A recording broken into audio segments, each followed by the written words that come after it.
Wake up to what Donald Trump is doing. Here he is once again trying to rig the system. He doesn't believe in the rules. We can't stand back and watch this democracy disappear district by district. We have got to meet fire with fire. We're asking the voters for their consent to do midterm redistricting to level the playing field all across the United States. On November 4th, you have the power to stand up to Trump. Donald Trump, you have poked the bear, and we will punch back. This is a serious moment. Wake up.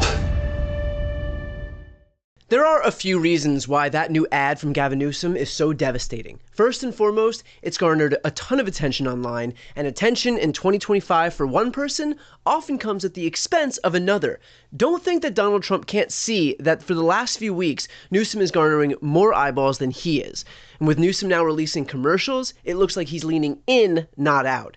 In fact, him leaning in and going full bore into this fighter framing is a point he also made during our latest interview a few days back. There's literally no more evidence than you need than the evidence that has been submitted in the first 6.5, 7 months of the Trump administration. And you think this is going to get better?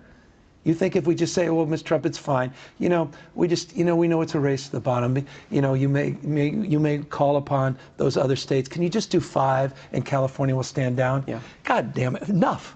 Yeah. Democrats, stop being weak. Step up.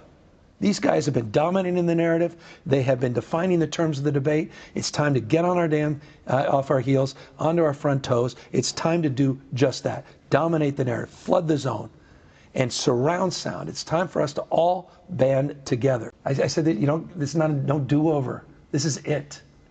Wake up to what's going on in this country. And I'll iterate, I'll try anything. That's what that represents. I'm just trying to break through, man. I'm just trying to be accountable, to be able to look at my kids, that, I woulda, coulda, shoulda, know that I did everything I could. And you know what? See what fate brings. But we're going to put everything on the damn line. And that's, why I'm proud of the folks from Texas. And that's why I'm proud of folks showing up at the No Kings rally. People haven't given up yet. Yeah. I'm telling you, we can win. We're going to do this. We can win this November. We can win next November. And then we can get this country back on track. And so again, we can all see that Newsom is leaning heavily into the fighter framing, something I've personally been begging for years. The fact that he's getting attention now is not just offering him positive reinforcement, it's sending a message to the rest of the Democratic Party that this is what the country is looking for. I can't tell you how many videos I've watched online from people saying something along the lines of, I don't know that Newsom aligns perfectly with my politics, but the guy is the only one out there fighting, so I'm on board. This is a message not just of support for Newsom, but to the other Democrats out there that we are sick and tired of being the party of strongly worded letters. We are sick and tired of putting up with half-assed fights that ultimately end in capitulation because of norms or the parliamentarian or the filibuster. You never see those things stop Republicans. So often, it feels like Republicans won't allow anything or anyone to tell them no, while Democrats will look for any excuse not to get to yes. I spoke with Mehdi Hasan about this phenomenon. Here's what he had to say. Mehdi, do you think that what we're seeing right now from some of the Democrats out there are a few governors who are vowing to fight back against what Texas Republicans are doing? We see Gavin Newsom, J.B. Pritzker. We've seen to some degree Kathy Hochul in New York, although she's limited by what New York's Constitution allows them to do. Although I would also make the argument that Republican states have been limited by what they're able to do, and they've done it anyway.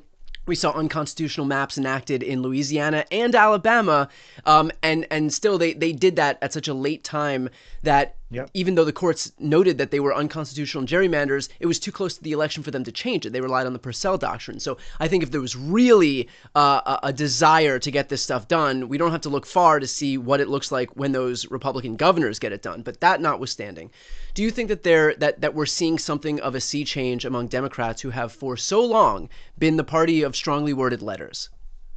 I hope so. I'm going to reserve judgment until I see some actions back up those words. Illinois Governor Pritzker, New York Governor Hochul, and California Governor Newsom have all said the right things. Now they've just got to do it. Right. As you say, there are some limitations, but these are the same limitations that Republicans overcome all the time. You and I, at the Zateo event in LA, talked at great length in front of the audience about the Senate parliamentarian and how Senate Democrats deferred to the parliamentarian and said, well, she said we can't do a minimum wage increase. She said we can't put this in our bill. Republicans came along and they refused to even meet with the parliamentarian when they did their big ugly ass bill. So that is the difference in the two parties. I hope, and I've said this before to you and to others, I hope Democrats learn the right lessons from this period of opposition. That when their opponents get into power, they're not limited by conventions or norms or all the other things that now seem so quaint and antiquated. And you can't play this whole moral high ground game. We're like, well, they're going to do this stuff, but we're going to stay pure. Doesn't work like that. You do that and you lose. And it's worse than just losing. You do that and you abandon your constituents who need you. Mehdi, we've spoken about this idea that what the future of the Democratic Party is going to look like is not necessarily whether progressivism wins out or a more moderate posture wins out, but rather this idea of Democrats who are actually going to stand up and fight. Do you agree with that? Do you think that the future of the Democratic Party is not so much like the monolithic nature of your political ideology, but rather just your willingness to go balls to the wall? Yeah, I've been saying that for a while. I said that when Democrats were in office as well. I think, the left-right dimension is still important in policy terms, for sure. But in terms of saving American democracy, standing up to the Republican Party, it's less relevant. It's about who actually has the balls, the backbone, the ability, the desire, the communication skills to actually take the fight to the other side and fight on their terrain, not your own terrain. So I hope this is a message, loud and clear, to every Democrat out there. We are tired of being rolled. We are tired of strongly worded letters. We are tired of losing. Stand for something and fight for it. We can tell when you're bullshitting. We can tell when you're saying nice things for the cameras. Newsom gets credit here because he said that we have to fight fire with fire in Texas, and then he did it. Redistricting is going to be on the ballot in just 10 weeks. Was it an enormous lift? Yeah. Would there have been 1,000 reasons not to do it? Absolutely. Did it get done anyway? Yes. That's what it looks like when you actually fight for something. Every other elected official, take note. You don't get credit for saying things that sound good, you get credit for doing them. Who's the next governor that's going to introduce new maps? Who's the next state legislator that's going to neutralize what's happening in Texas and Missouri and Indiana and Florida? Who's the next Democrat to recognize the urgency of the moment that we're in right now? Who's going to disabuse the Democratic Party of this prevailing notion that extraordinary times call for ordinary responses? Because that might have worked in the past, but we are in a new era, one where our leaders need to actually stand up and lead. To that end, we all have a role to play in this. Part of showing the rest of the country, and certainly the rest of the party, what it means to step up relies on these map redraws here in California actually passing. That means we need to convince tens of millions of Californians in just 10 weeks' time why it is so critical to redraw our maps and neutralize the blatant power grab happening in Texas. Republicans are going to pour millions upon millions into killing this referendum. Why? Because they know it's easier to kill it in California than nationwide. And so all of their money, all of the billionaires are going to coalesce right here into this state. We have to make sure that we win, not just to protect our democracy, but also to send a signal to other Democrats nationwide that when they fight for us, we all will show up. This is going to be an incredibly expensive effort, so if you can contribute anything, please do so. I'm going to put the link to donate on the screen, in the post description, and in the comments. So let's all do our part and fight to save our democracy. Before you go, if you enjoyed this content and you want to see more and support independent media, please subscribe to this channel. The subscribe button will be right here on the screen. But second, the reality is that we are now in a political environment where this administration can lean on any of the social media platforms to suppress certain voices if they don't like critical coverage.